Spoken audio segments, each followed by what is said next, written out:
Hello students, स्वागत है आपका वाईफाई एकेडमी पर। क्लास 10th का हम टॉपिक पढ़ रहे थे कार्बन एंड इट्स कंपाउंड। इसके अंदर पहले हमने पढ़ा था उसके बारे में, डायमंड के बारे में, एलोट्रोप्स ऑफ कार्बन में। सेकंड पढ़ा था हमने ग्रेफाइट के बारे में। और थर्ड जो एलोट्रोप्स ऑफ कार्बन है वो है फुलरिन।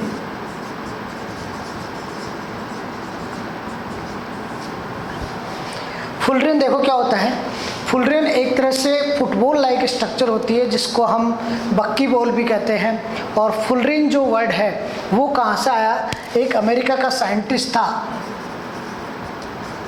उसका नाम था बकमिस्टर फुलरिन, बकमिस्टर फुलर।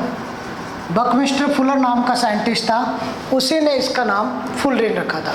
और ये फुलरिन जो होता है वो फुटबॉल लाइक स्ट्रक्चर होती है, इसलिए इसको हम बक्की बॉल भी कहा जाता है। क्या कहा जाता है? बक्की बॉल भी कहा जाता है। तो देखिए, ज़्यादातर बच्चों के साथ प्रॉब्लम क्या होती है, फुलरिन की जो स्ट्रक्चर होती है वो काफ़ी कॉम्प्लिकेटेड है, उसको बनाने के अंदर उसको प्रॉब्लम आती है। तो देखो, आपको सबसे पहले क्या करना है, एक पेंसिल से एक राउंड शेप के अंदर एक सर्कल बनाइए। इस सर्कल के अंदर सबसे पहले आप क्या करो, एक पेंटागन बनाओ। क्या बनाओ? एक पेंटागन बनाओ। पेंटागन बनाने के बाद इसको इक्वल कर दो। पेंटागन की सारी जो बाउंड्रीज है वो क्या होना चाहिए? इक्वल होनी चाहिए। तो पेंटागन ले लिया। एक पेंटागन बनाने के बाद आप क्या करो, इसके चारों तरफ हमको क्या बनाना है? एक एक हेक्सागन बनाना। तो देखिए,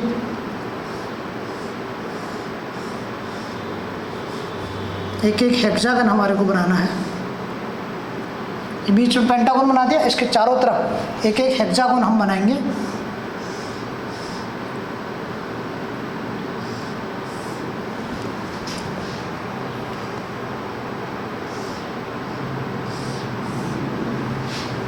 और ये हमने बना दिया, इसको थोड़ा सा बड़ा कर दो।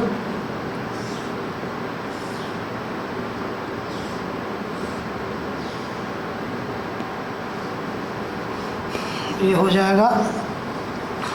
इसके पैरेलल में ले जाओ, एक इधर से एक ऐसे होगी, इसको थोड़ा सा बड़ा कर दो हेक्सागन को यहाँ से,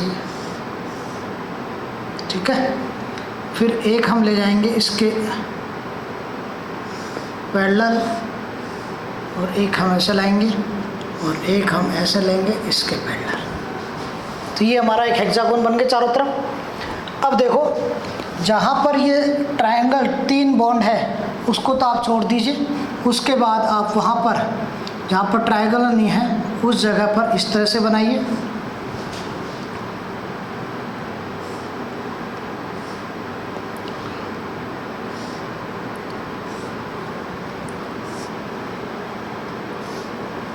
ठीक है। अब उसके बाद आप क्या करेंगे, इसके चारों तरफ इसको यहाँ से लेकर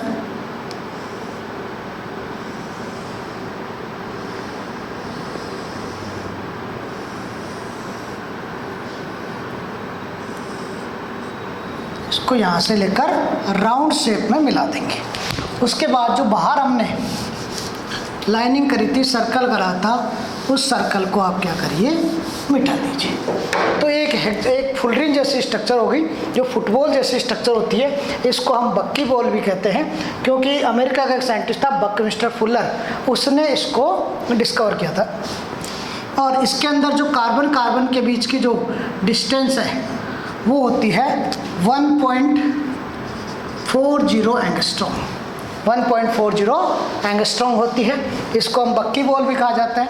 जो फुलरिन होता है वो 60 to 70 कार्बन का बना होता है, 60 to 70 कार्बन का।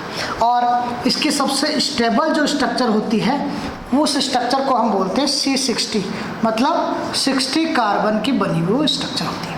C60 स्ट्रक्चर को इस फुलर नामक साइंटिस्ट ने इसको बनाया था, और यही C60 सबसे स्टेबल स्ट्रक्चर होती है।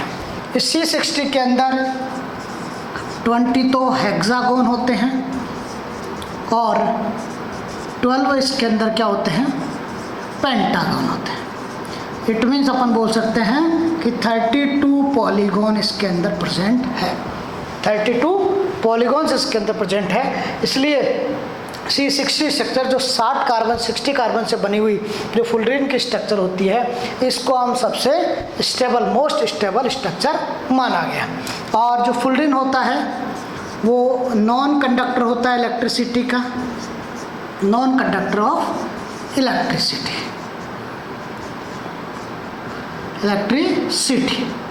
इलेक्ट्रिसिटी का नॉन कंडक्टर। तो मेन चीज़ें आपको याद रखनी है कि कार्बन का एलोट्रोप्स फुलरीन, इसको हम फुटबॉल जैसी स्ट्रक्चर होती है, इसको अमेरिका का एक साइंटिस्ट था बकमिस्टर फुलर, इसके नाम पर इसको फुलरीन नाम दिया गया।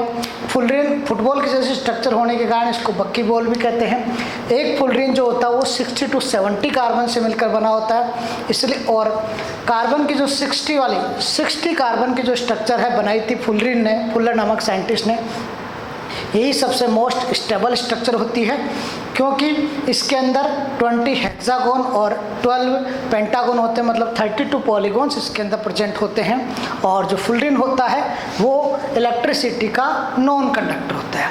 अब बात आती है कि फुलरीन के यूजेज। फुलरीन के 2 यूजेज होते हैं, वो है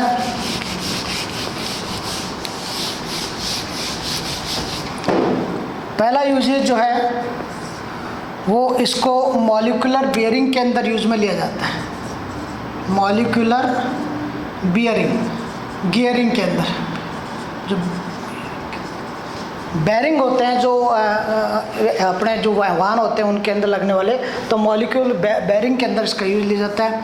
और सेकंड होता है इन प्यूरिफिकेशन ऑफ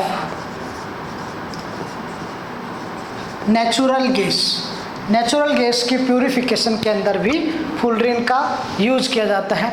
तो 2 इसके मेन इंपॉर्टेंट क्या थे, ये यूजेस थे। तो हमने कार्बन के एलोट्रोप्स कंप्लीट कर लिए, डायमंड, ग्रेफाइट एंड फुलरीन, ये तीनों एग्जाम की दृष्टि से बहुत ज़्यादा इंपॉर्टेंट है। इसके बाद हम पढ़ेंगे क्लोरोफ्लोरोकार्बन।